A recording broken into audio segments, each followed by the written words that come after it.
Welcome to my channel sweet and treat and cook with me. আজকে একটা পুরোনো দিনের রান্না নিয়ে চলে এসেছি। চিকেনের দুর্দান্ত স্বাদের আম চিকেন। এর জন্য লাগছে আমাদের চিকেন। চলো রান্নাটা ঝটপট শুরু করে দিই। প্রথমেই চিকেন নিয়ে নিয়েছি, কিন্তু চিকেনটা আজকে একটু অন্যরকমভাবে ম্যারিনেট করব। তার জন্য ওই যে গোটা একটা বড় আম নিয়ে নিয়েছি, এই আমটা দিয়েই পুরো চিকেনটাকে ম্যারিনেট করব। তো এই আজকে যে আমটা নিয়ে নিয়েছি, এই আমটা কিন্তু খুব টক না, আবার ওই কাঁচা মিঠে যে আমগুলো সেটাও নয়, কিন্তু একটু টক মিষ্টি ভাব আছে আমটা। ভীষণ টেস্টি আমটা, আমি একটু মুখে দিয়ে দেখেছি। আর এই আমটার পিউরে বানিয়ে মিক্সিতেই বানাচ্ছি, শিলনোড়ায় আজকে বাটার সময় নেই, তো মিক্সিতে বানিয়ে নিয়ে আমি এই আমের পেস্টটা দিয়েই কিন্তু মাংসটা আজকে ম্যারিনেট করে নেব। আর এই আমের পিউরের সঙ্গে দিয়ে দেবো একটু নুন, যাতে মাংসে নুনটা ঢোকে, একটু মধু ইউজ করব, আর একটু চিনি ইউজ করব। আপনারা শুধু চিনি বা শুধু মধুও ব্যবহার করতে পারেন। এইটা ম্যারিনেট করে পুরোটা খুব সুন্দর করে মেখে সাইডে রেখে দেবো। মোটামুটি 30 মিনিট মতো রেখে দিলেই হয়ে যাবে।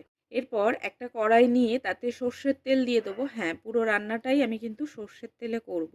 আর এই তেলের মধ্যে কিছু ফোড়ন লাগবে। ফোড়নের মধ্যে আমি নিয়ে নিয়েছি শুকনো লঙ্কা, তেজপাতা, বড় এলাচ আর দারচিনি। ফোড়নটা দেওয়ার পরে একটু গন্ধ ছাড়বে, তখনই পেঁয়াজটা দিয়ে দেবো। এখানে যেহেতু গ্রেভি হবে, সেই জন্য পেঁয়াজটা যতটাই ছোট করবেন গ্রেভিটা কিন্তু ততটাই সুন্দর হবে, তো সেই জন্য। আর হ্যাঁ, এখানে কিন্তু পেঁয়াজটা অবশ্যই কাটবেন, এখানে মিক্সিতে পেস্ট করবেন না, তাহলে কিন্তু মাংসের টেস্টটা একটু অন্যরকম হয়ে যাবে।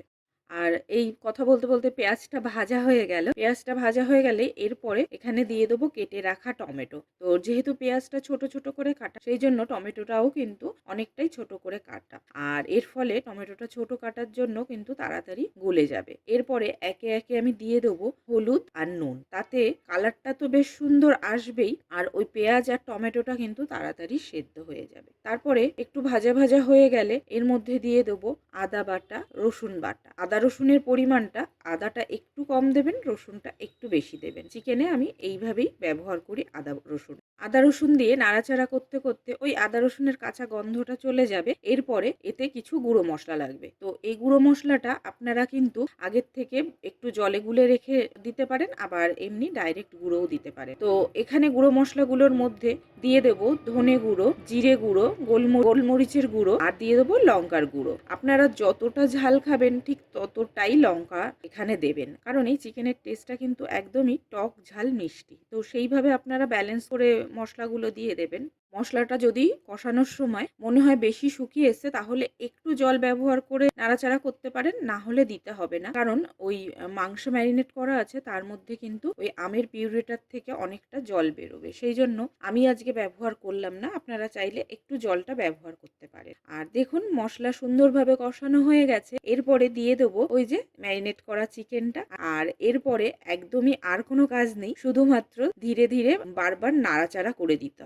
আর খেয়াল রাখবেন, এই যেহেতু আম দেওয়া আছে, কড়াইতে করতে গেলে কিন্তু কড়াইয়ের নিচে একটু লেগে যেতে পারে, যেহেতু গ্রেভিটা ঠিক, সেই জন্য লেগে যেতে পারে। তো পোড়া না লাগে সেটা খেয়াল রেখে মাঝে মাঝে একটু একটু করে নেড়ে দেবেন। আর দেখুন ধীরে ধীরে কিন্তু কালারটা একটু চেঞ্জ হচ্ছে, কত সুন্দর কালারটা এসছে। আর মাঝে আমি একবার বললাম যে একটু মিষ্টি হওয়ার জন্য চিনি দেবো, তো আমি একটু মিষ্টি হওয়ার জন্য চিনি দিয়ে দিয়েছিলাম। আর এরপরে আবারও ধীরে ধীরে ধীরে ধীরে ফ্লেমটা একদমই লো রেখে বারবার নাড়াচাড়া করতে হবে। আর রান্নাটা প্রায় হয়ে গেছে, আমি গ্যাসটা অফ করে দিয়েছি। এরপরে আমি একটু স্ট্যান্ডিং টাইম দেব। তো এই সময় কিন্তু মশলাটা চিকেনের সঙ্গে মিশে টেস্টটা আরো বেশি এনহ্যান্স হবে। তো দেখুন রান্নাটা কিন্তু শেষ, এইবারে প্লেটিং করার সময়। তো দেখেই মানে ভীষণই ভালো লাগছে, যতটা ভালো লাগছে খেতে ততটাই টেস্ট। আমি বলবো যে একবার আপনারা অন্তত এটাকে ট্রাই করে দেখবেন, ভীষণ ভীষণ ভালো একটা রেসিপি। আজকের রেসিপিটা আপনারা বাড়িতে অবশ্যই ট্রাই করে দেখবেন, আশা করছি ভীষণ ভালো লাগবে। আমাদের তো সত্যি ভীষণ ভালো লেগেছে। আর আমার ভিডিও ভালো লাগলে লাইক আর কমেন্ট করতে যেন ভুলবেন না। ভিডিও শেয়ার করে দেবেন আপনার বন্ধু আর পরিবারের সঙ্গে, যাতে ভিডিওটা আপনার কাছে থেকে যায়। আর যদি আমার চ্যানেলে নতুন হয়ে থাকেন, তাহলে সুইট অ্যান্ড ট্রিট চ্যানেলটাকে সাবস্ক্রাইব করতে ভুলবেন না। আর ওই যে পাশে রাখা বেল আইকনটা, ওটা অন করে রাখবেন, যাতে এইরকম আরো দারুণ দারুণ মজাদার রেসিপি আপনারা মিস না করেন। তাহলে আজকের মতো এইটুকুই, দেখা হবে নতুন একটা টেস্টি রেসিপি নিয়ে। Until then, stay happy, stay hungry, and bye by.